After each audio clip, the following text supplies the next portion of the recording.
Shalom lekulam and welcome to class number 2 in our new advanced classes relating to opening the gates of creation. In these classes, like we mentioned, we're going to be trying to get deeper into the book of Genesis.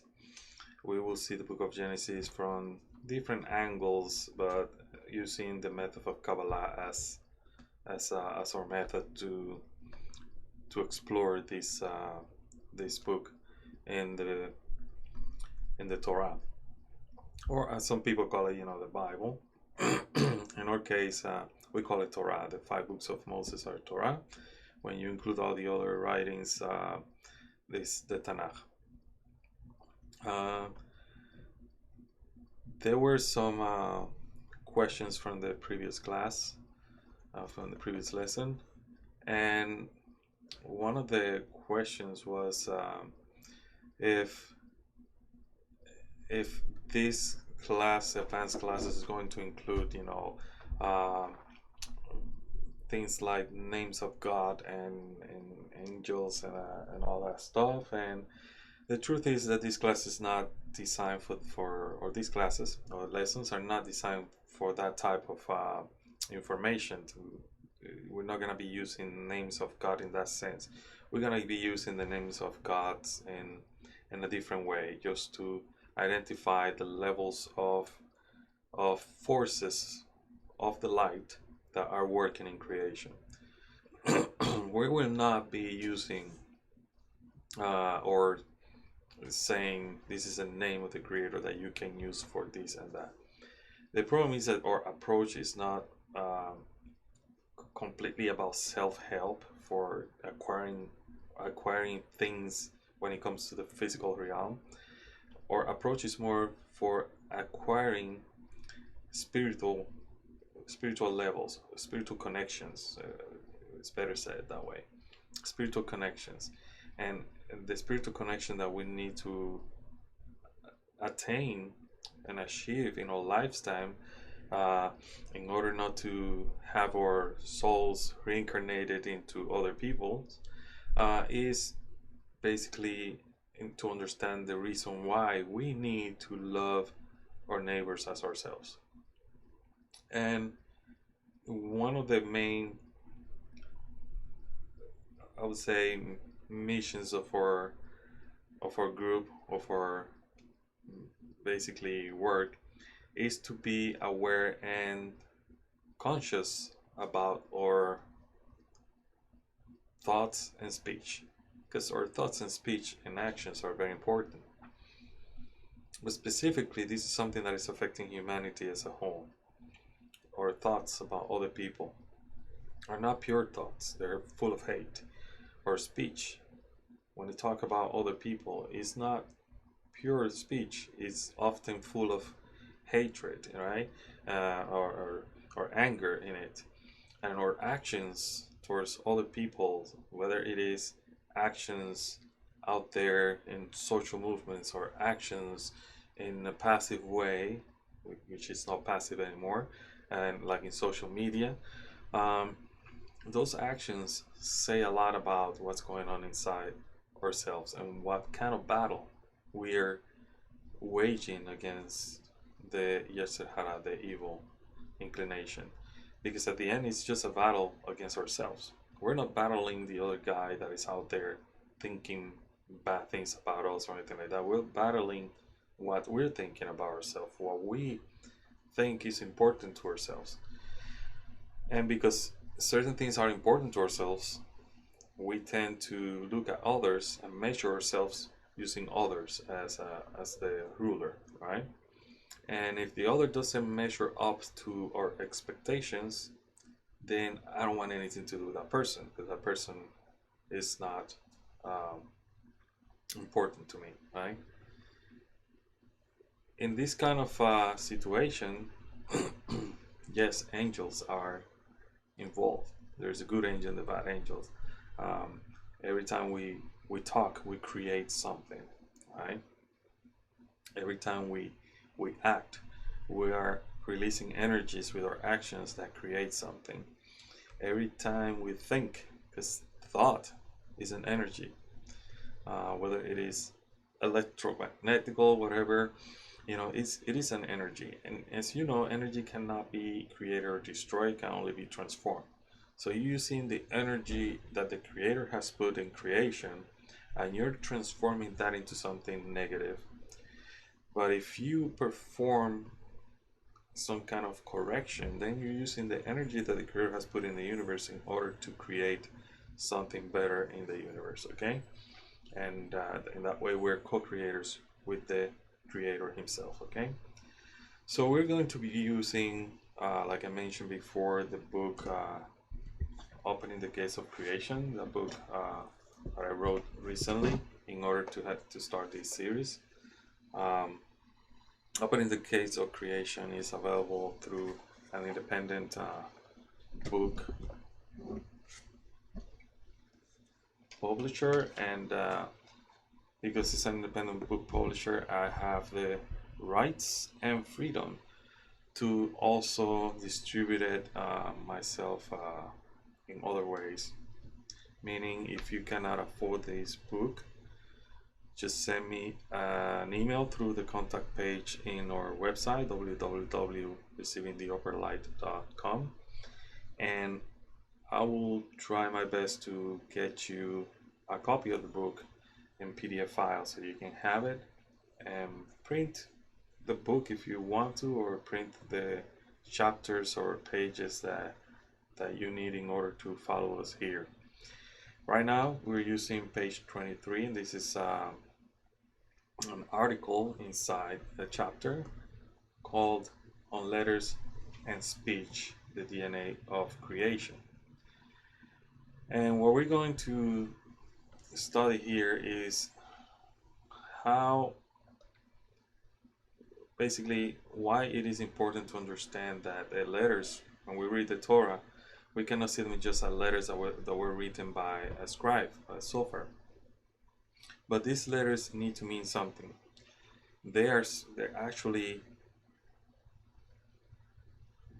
parts, or like bricks, that are little parts of a whole building, but they're very important. All right. Each letter is a kli, is a vessel, and depending on the letter, it's the mission of that vessel, the force of the vessel, but also depending on the points, vowels of that that vessel, it's also the meaning behind that vessel. What kind of forces are working inside that letter? Because you can take the letter Aleph by itself, it's just an empty letter, right? But then when we break it apart, we know that the Aleph is not really empty. It's basically a vav with two yods, or even other letters, can come out of it as well. And but if you take the Aleph and you add a line and a dot in the bottom, then it has a sound. It's not silent anymore. It has the sound ah. And what does that line and that dot mean? It's some type of force. It's basically a level of a soul, a level of light, whether it is nefesh, ruach, and neshama. That's because you can have one line and no dot, but if you have one line and a dot, it's a different level of a soul or of light than just the line. Both are but with different force or different levels of the light. So let's start reading, and so we can have a better understanding. So, like I said, this is from the book Opening the Gates of Creation, page 23. It says, as mentioned above, and this is after I was talking about the Parsufin, Av, Sag, Ma, and Bon, and how the Or Pinimi, which is the internal light, and the Or Makif, which is the surrounding light, put pressure into the tabur of the Parsuf in order to make it rise itself to the Peh and create another Parsuf. So that's what I'm talking here, okay? And a class about this is actually in the intermediate lessons. you can go back and look for it. As mentioned above, when the Or Pinimi, that's the internal light, and the Or Makiv, the surrounding light, put pressure in the tabur of the parsuf, the tabur rises to the Pe, and in this way rejects all the light. When the parsuf performs this action, it creates another parsuf. In the case of Galgalta, when the tabur rises itself to the Pe of Galgalta, it creates a parsuf Ab. The process continues this way all the way to parsuf Bon. And there's this is basically what I'm talking about. Basically, this is Galgalta. There's an Or Makiv that goes around this, put pressure in the parsuf and the tabur. The tabur races all the way to the Pe, rejecting all the light, but by doing that over here, the same level, it creates another parsuf called Ab. Then it performs the same thing, it creates Sag, and then Ma, and then Bon. And what you see here is basically the miluin of the Yohevah in each of those parsuf. And according to the miluin, it's the name we're gonna give to this parsuf. So what you're gonna have is the following. You're gonna have parsuf Av, basically all the letters, when added together, will give you Av, 72, Ayin Beit. Then Sag is gonna be the same when we add all the letters from the Yohevah, because the miluin are different. Here you have Yod, He, Viv, He. So you have a feeling with the Yod. Here you have a feeling with an Aleph. And here you have feeling with more Aleph, right? And then here you have feelings with basically nothing, just the letters with any vowels. And so the addition of all these letters will give you the name of each parsuf. So Sag is basically Sameh Gimel. Ma is basically 45, which is Mem Hey. Bon is basically 52, which is in reality is Nun Bet, but the Kabbalists change the positions of the letter in order to call it Bon, because it sounds like Ben or son, right? And this is how the parsuf basically are created according to the miluim. Okay, so let's go back here. So every parsuf is divided into a right side and a left side. The right side represents 248 organs filled with the Or Hasidim, which is the Or light of Bina, and the left represents 350 tendons filled with Or Chokmah, which is the light of Chokmah, the light of wisdom. In the written Torah, this represents 280 precepts and positive precepts and 365 prohibitions. Each precept and prohibition is represented by a physical organ, which in turn represents a spiritual organ. And I have some references in the bottom of the book, for people that want to, if you're like me, I read a book and I like to do my own research as well, so I have provided, those resources so you can look. Know that thought is Chokmah. Remember we talk about thought, speech, and action. The thought is Chokmah, wisdom. The spirit of God, Ruach Elohim, is Bina. Bina is also known as the throat, the source of the voice. Also know that parsuf Serampim represent Or Hasidim, which is Or Hasidim is the light of Bina, but that is enclosed with it's enclosed in Chokmah. Okay, Serampim is called the voice, call. Because Or Chokmah can only be transmitted when enveloped in Or Hasidim, Serampim is able to give both lights to Malchut. So Serampim is basically the conduit of the unification of these two light, one as a clothing and the other one is as a content that is going to go to the lower realm called Malchut.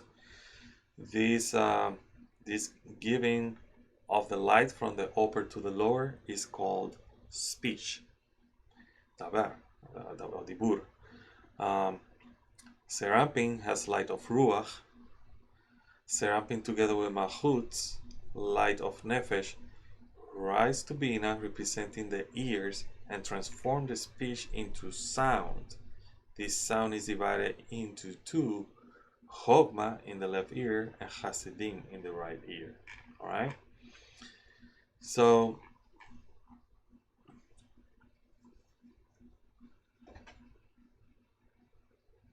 when we have these two lights together, they join, and it's called speech.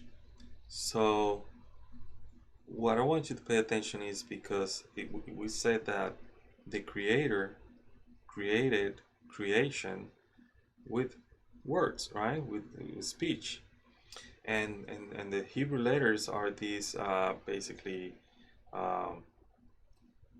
little blocks of creation that created all this, that came from that speech. So I want you to pay attention to this because when the light from the upper to the lower to the lower is given, it's called speech, and seramping has light of ruach. So seramping is ruach, right? Remember, Malchut is nefesh, and when they rise to Bina, the speech now has a sound. So it's called neshama, right? Neshama is the sound. Neshama, if you take the nun away, you have shema, which is ear. The sound is divided into Chogma and Hasidim, which is Bina. So Chogma is left ear and Hasidim is the right ear. So that's why it's important. Seramping is Ruach, Malchut is Nefesh. So you got Malchut Nefesh, Seramping Ruach, and when they both together rise to the level of Bina, that is called Neshama. Neshama, to basically Shema, to hear, right? So let's go to Sefer Bahir, which I have quoted in here. Sefer Bahir says something. The third one is the quarry of the Torah, the treasury of wisdom, the quarry of the Spirit of God, Bina. This teaches us that God carved out all the letters of the Torah, engraved it with Spirit, and with it made all forms. This is the meaning of the verse, there is no rock like our God. There is no former like our God. The knowledge of Kabbalah does not only utilize the human body actions, such as speech and other actions, as a language to describe the spiritual realm's actions. It also uses symbols that enclose interrelationships between the spiritual forces. The 22 letters of the Hebrew alphabet are symbols and have the means to help the Kabbalists discover the internal actions of the spiritual forces behind creation. So like I said before, each letter, if you take each letter of any word in the Torah and you look at it, first of all, what that letter represents according to the Sefer Yetzirah, right? Which each letter, represents something, is part of something. The three mothers, and you take one of the mothers, say the mem, and the letter mem represents an attribute, basically in this case an element, right? The element of water. So when you take mem and you put any of these nekudot and atiyot on it and all kind of stuff, that mem that represents water, it will have a different meaning than just the letter itself. It will give you more information. Basically, each letter is a kli, and that kli is performing some time of correction, some time of action in the universe. So there are 22 letters. There are 22 letters in the Hebrew alphabet. In Kabbalah, the Hebrew letters are said to come from Bina. The first 9 letters, Aleph through Tet, represent the lower part of Bina. The next 9 Yod through Sadik stand for serampin, and the last four, Kuv and Tav, stand for Malchut. The creature itself, Malchut is the creature itself. The Hebrew letters are considered kalim, vessels. A kli is a spiritual sensation. This means that each letter represents a different sensation and their forms have spiritual meaning. In addition to these 22 letters, there are 5 final letters. These 5 final letters make contact between the world of Atzilut and the worlds of Bria, Yetzirah, and Asiyah. The 5 final letters represent the 5 stages of creation: Shoresh, Keter, Behina, Ale, Chokmah, Beit, Bina, Gimel, Serampin, and Dalet, which is Malchut. We will learn more about them when we cover the subject called Mansepach. Alright? Know that when a writer writes, he or she is encoding the perception of the Creator. Each Hebrew letter corresponds to a number. For example, Adon Olam, Master of Eternity, has the same gematria or numerical value 207 as the 3 words Ras, Or, and Ein Sof. This means that these words are connected or may be deeply identical. So when a person is writing, a software is writing something, specifically, Kabbalist software, when they write, what they're doing is actually putting down what they have perceived from the Creator, or the perceptions of previous Kabbalists as well, in words. And in these words, when they write something, for example, the word Bereshit, which we will study soon, it not only means beginning, right? And it has a whole code of information that you can write a whole book just on that word only. Imagine if we break it into letters as well. Beit, why starts with the beit? What does that mean? The letter beit itself, the number 2 in itself, the meaning behind the letter beit, which is a house. Why there's no vowel used in the aleph after it, and all that, and why it is followed by the aleph, the first letter, is following the beit. We can continue questioning all that, and the letter beit will give you a whole bunch of information that will give us then the hidden meaning behind the word as we dissect each of those things, like the point and the kudot and all kind of stuff that it has. And the words in the Torah also have numerical value, because each letter has a numerical value. There's like letter Beit in Bereshit has the value of 2, right? The letter Aleph after it has the value of 1, right? So when we have words that have the same numerical value, we say that these words are somehow connected.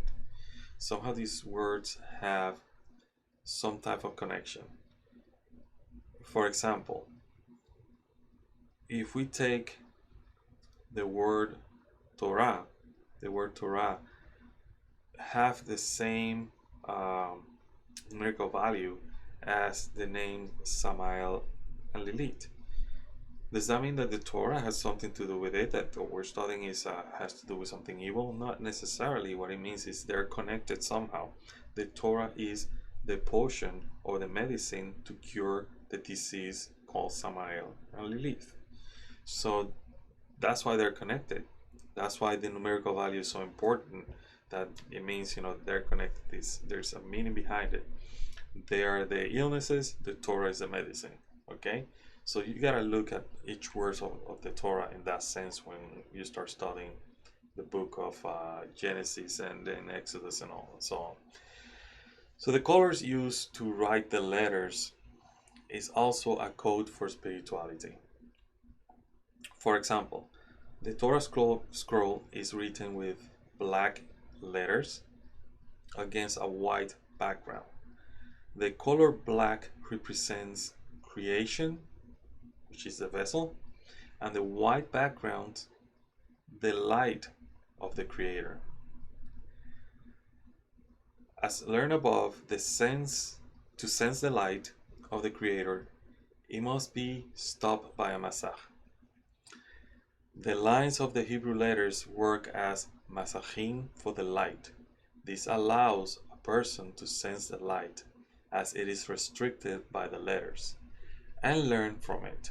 It is by the light hitting the masach of the letters that the reader attains the sensations coded in each word. And in this way, learning or memories are created.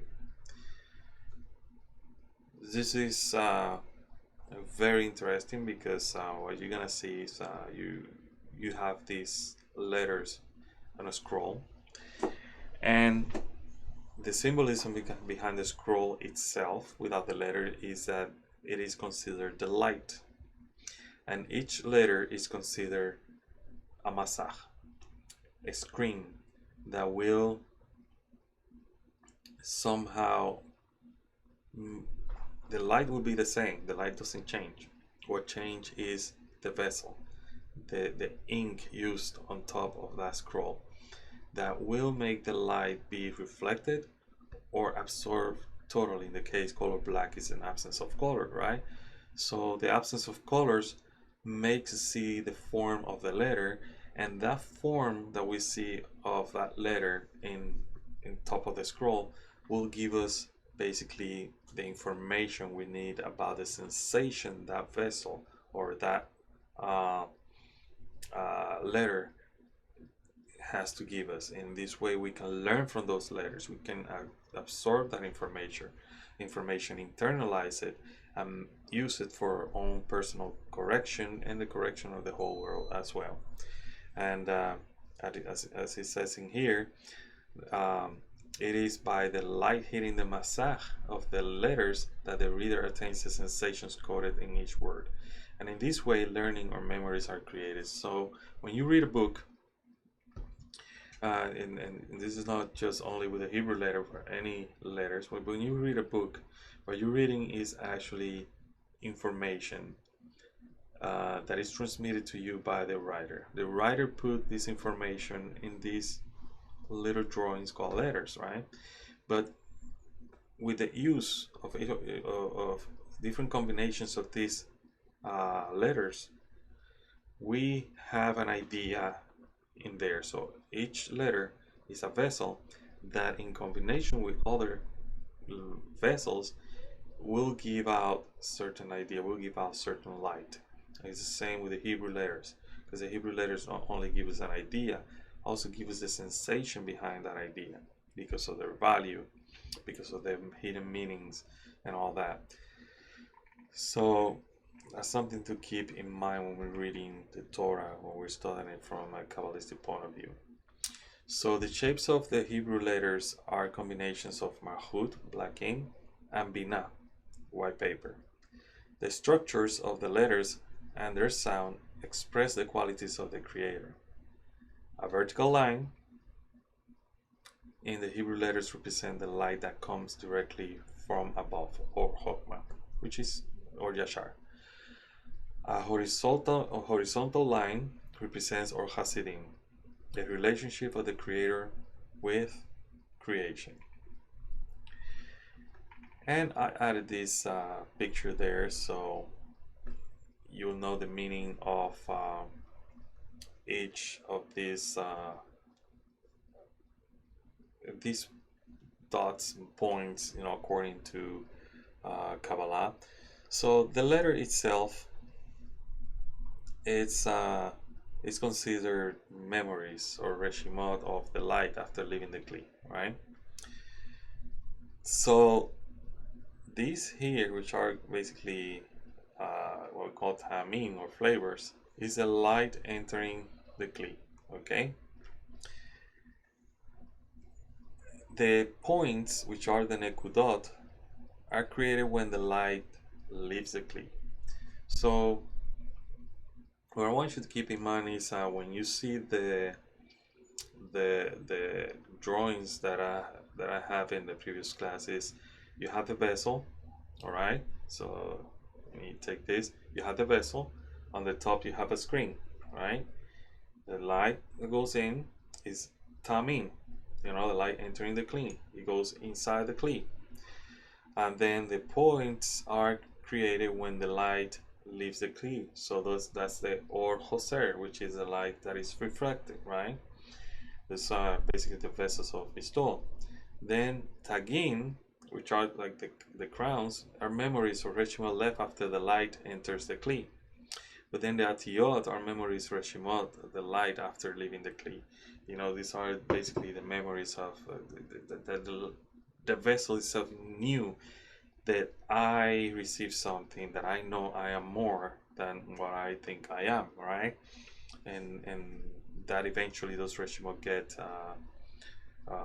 awakened, and when those reshimot get awakened, they attract light. So that's why the reshimot are so important, because they assist in us, and these letters will help us awaken those reshimot so we can receive the light in the proper way, right? In addition to the lines that form the letters, there are adornments used on those letters. These are symbols known as tamin, flavors, tagin, tags, nekudot, dots, and also there's some crowns in there. The nekudot are found above, inside, and below the letters. These symbols help the Kabbalists understand what is happening with the light inside the kli. When the light enters the kli, it is called tamin. When the light departs the kli, it is called nekudot. So remember, nekudot esag is the light that departs the kli, right? It's the light that departs the kli of sag. The reshimot, memories left by those two actions, are tagin and atiyot. Tagin was created as the light entered the kli, and nekudot was created as the light left the kli. Okay?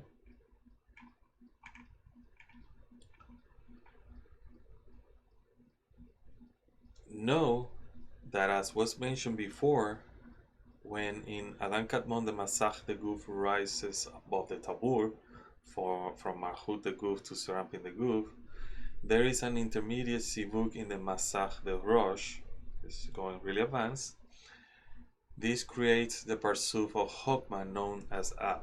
So what we said is that the pressure of the Or Makif and the pressure of the Or Penimi makes the Tabur go up to the Pe of Dan Kadmon or Galgalta and creates Parsuf Ab.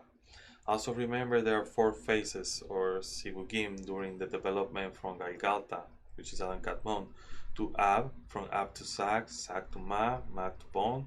These inner parsufim created by this Sivugim are the Or Hoser, or returning light, and are called Nekudot, which I already mentioned, that the light reflected, it's Nekudot. These parsufim are related to the aspect of din, severity, okay? Tamin are the first 10 sefirot, the guf of the parsuf. These sefirot emerge by the regular sivugim inside the parsuf. The memories or reshimot that remains from tamin are called atiyot. Atiyot is a state in which there is no light in the kli after it is expelled from the kli. The memories that remain from the nekudot or hoser are called tagin. These lights are known as tanta by the Kabbalists. What is tanta? Well, down here, tanta means tamin, atiyot, nekudot, tagin. Okay, we go higher so you can see it right here. Tanta.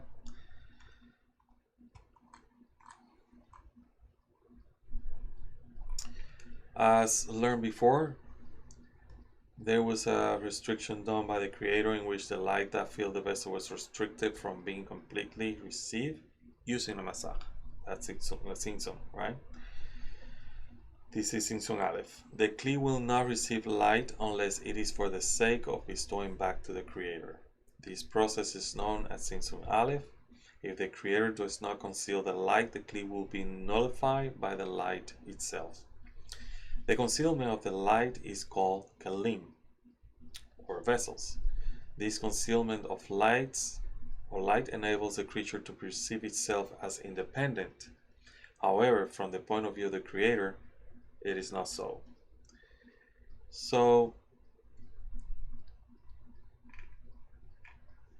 when we talk about the kelim, I have a note here says that the light reveals while the kli or the vessels conceals. Okay. So that's basically why we have also the name eventually, the name for the different worlds is called olamot, or concealments.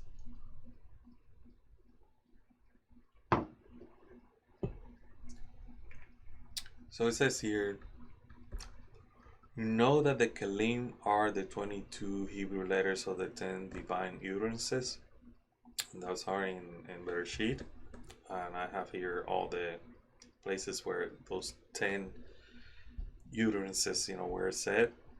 These letters are rooted in the 5 final letters of the Hebrew alphabet known by Kabbalists as Mansepach. The 5 final letters represent 5 levels of Geburah, or restraining forces, 5 dinings from Bina.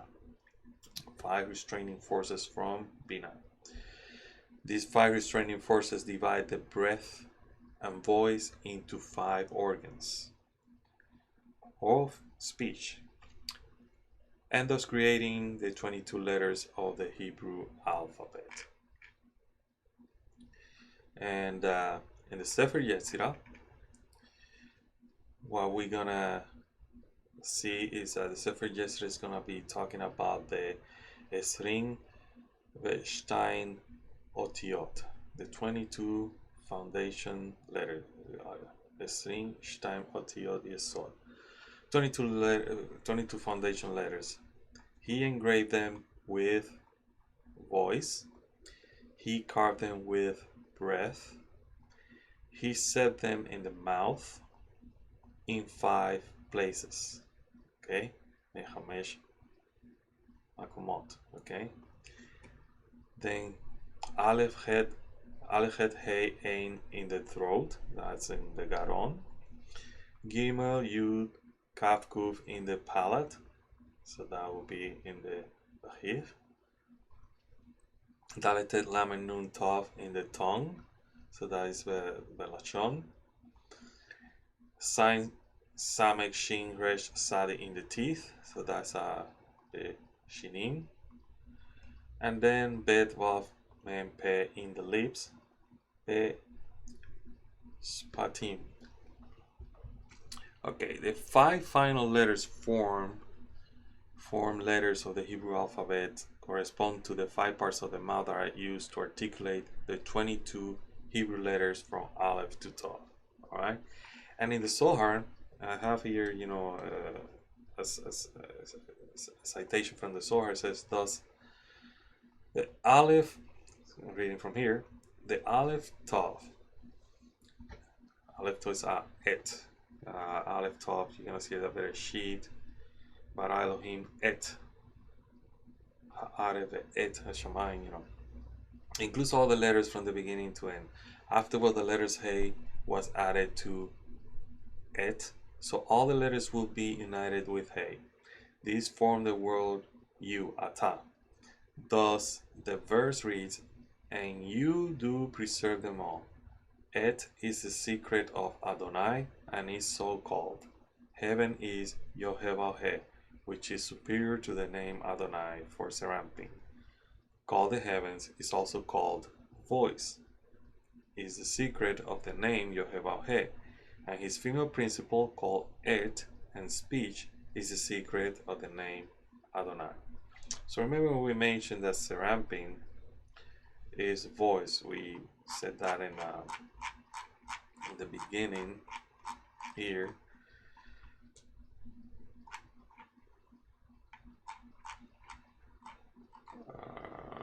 Okay, so that seramping, that the Torah is Hokmah, spirit of God is Ruach Elohim is Bina. Bina is the throat, right? The source of the voice, and the seramping represents our Hasidim. Seramping is called voice, right? And then when it unites itself with Malchut, right, which is Malchut, when it gives the light to Malchut, it's called speech, but it then is called sound when it unites with Malchut and rises to the level of Bina. Okay, so keep that in mind. So when we continue here, you have that clear that Serampin is voice. Let me go back here. Okay, so with this, basically we have what is called a foundation on understanding how the letters were used, how these forces of Bina, Serampin, and Malchut were used in order to create creation according to the book of Bereshit, right? So if you have this and you study this properly, you will see that when we go to Sinsum Bet, because we need to touch base on Sinsum Bet again in order to get into the book of Genesis, we're going to see that this is where when the Shavira Hakalim, happened, this is where the creator start using these letters and combining them in order to create everything. So it is very interesting, but the most important thing is to understand that the whole creation basically is a matter of correcting the Malchut, correcting the desire to receive from being broken to being corrected, basically raising ourselves to that level of Adam Harishon, right? And by becoming equally or similar to the Creator. But if we understand the way the letters were used, the way the letters are supposed to be used, we will also understand why it is important to control our own speech. Because as we see here, the Creator uses speech to create creation. When we use speech the wrong way, all these forces that you see right here come into play and they create things. They create evil spirits, they create forces that will work against us. All right, so that's the main thing here. It's not only to understand how these letters, how this speech, how the sounds were used to create creation, but also how that can affect us as well. Everything that we said, everything that we are thinking, all that stuff, it's going to affect creation and our lives as we know it. And so before I leave you, I want to go back to this page 23, where it says, know that thought is Chokmah. Okay? The Spirit of God is Bina. Bina is the throat, the source of the voice.